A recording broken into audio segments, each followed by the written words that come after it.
Hello നമസ്കാരം, welcome back to make studio. Champions ട്രോഫിയുടെ final ticket ഉറപ്പാക്കി ടീം ഇന്ത്യ. ഒന്നാം സെമി ഫൈനലിൽ ഓസീസിനെ തകർത്തെറിഞ്ഞുകൊണ്ട് 4 വിക്കറ്റിൻ്റെ രാജകീയ വിജയവുമായി ടീം ഇന്ത്യ അങ്ങനെ ചാമ്പ്യൻസ് ട്രോഫിയുടെ കലാശ പോരാട്ടത്തിലേക്ക് എത്തിയിരിക്കുകയാണ്. തുടർച്ചയായ 2ാം തവണയാണ് ഇന്ത്യ ചാമ്പ്യൻസ് ട്രോഫിയുടെ ഫൈനൽ ടിക്കറ്റ് ഉറപ്പാക്കുന്നത്. ഏറ്റവും അവസാനം 2017 നടന്ന അവസാനത്തെ ചാമ്പ്യൻസ് ട്രോഫിയിലും ഇന്ത്യ ഫൈനലിൽ എത്തിയിട്ടുണ്ടായിരുന്നു. പക്ഷേ നിർഭാഗ്യവശാൽ അന്ന് പാകിസ്ഥാനായിരുന്നു ഇന്ത്യയെ തകർത്തെറിഞ്ഞ് ജേതാക്കളായത്.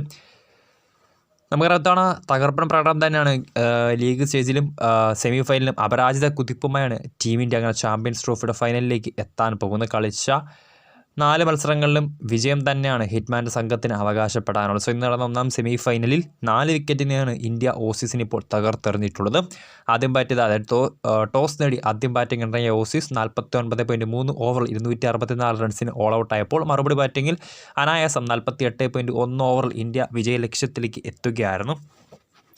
ഓസീസിന് വേണ്ടി captain Steve Smith 73, Alex Carey 61, Travis Head ഇന്ത്യക്കെതിരായിട്ടുള്ള പല ICCയുടെ നോക്കൗട്ട് മത്സരങ്ങളിലും ഓസീസിന് വേണ്ടി തകർപ്പൻ പ്രകടനം കാഴ്ചവെക്കുന്ന ട്രാവിസ് ഹെഡ് പക്ഷേ ഇന്ന് അല്പമൊന്നും ഇറങ്ങിപ്പോയിട്ടുണ്ട്. 33 പന്തുകൾ നേരിട്ടാൽ 39 റൺസ് എടുത്താണ് പുറത്തായത്.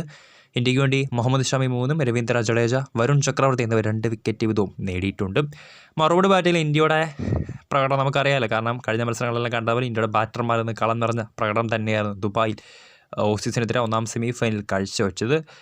രോഹിത് ശർമ്മ 28 റൺസ് നേടിയിട്ടുണ്ടായിരുന്നു. അതോടൊപ്പം തന്നെ ശുഭ്മാൻ ഗിൽ, വൈസ് ക്യാപ്റ്റൻ ശുഭ്മാൻ ഗിൽ അല്പമൊന്നും ഇറങ്ങിയപ്പോൾ 8 റൺസ് എടുക്കാനേ താരത്തിന് സാധിച്ചുള്ളൂ. എന്നിരുന്നാലും ഫോമിൽ നിൽക്കുന്ന star batter chase master Virat Kohli തൻ്റെ ക്ലാസി ഇന്നിങ്സിൽ ഓസീസിനെതിരെ കാഴ്ചവെച്ചിട്ടുണ്ട്.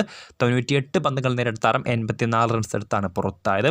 അതോടൊപ്പം തന്നെ മധ്യനിരയിലെ സ്ഥിരതയാർന്ന പ്രകടനം കാഴ്ചവെക്കുന്ന ശ്രേയസ് അയ്യരും ഇന്ന് ഒട്ടും മോശമാക്കിയിട്ടില്ല. 45 റൺസ് എടുത്താണ് ശ്രേയസ് പുറത്തായത്.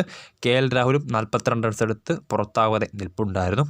ഓസീസിന് വേണ്ടി നെതാൻ എല്ലിസ്, ആദം സാംബ എന്നിവർ 2 വിക്കറ്റ് വീതം നേടിയപ്പോൾ പുതുതായി ടീമിലെത്തിയ മാറ്റ് ഷോട്ടിന് റീപ്ലേസ്മെൻറ്റ് വന്ന കുപ്പർ ഗണ്ണോളി 1 വിക്കറ്റും നേടിയിട്ടുണ്ട്.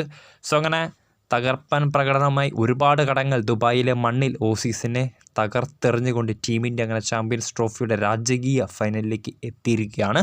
നാളെ നടക്കുന്ന 2ാം സെമി ഫൈനലിൽ സൗത്ത് ആഫ്രിക്ക ന്യൂസിലാൻഡിനെ നേരിടും. സോ ആ മത്സരത്തിലെ വിജയികളെ ആയിരിക്കും നമുക്ക് ചാമ്പ്യൻസ് ട്രോഫിയുടെ കലാശ പോരാട്ടത്തിൽ ടീം ഇന്ത്യയുടെ എതിരാളികളെ വരാൻ പോകുന്നത്.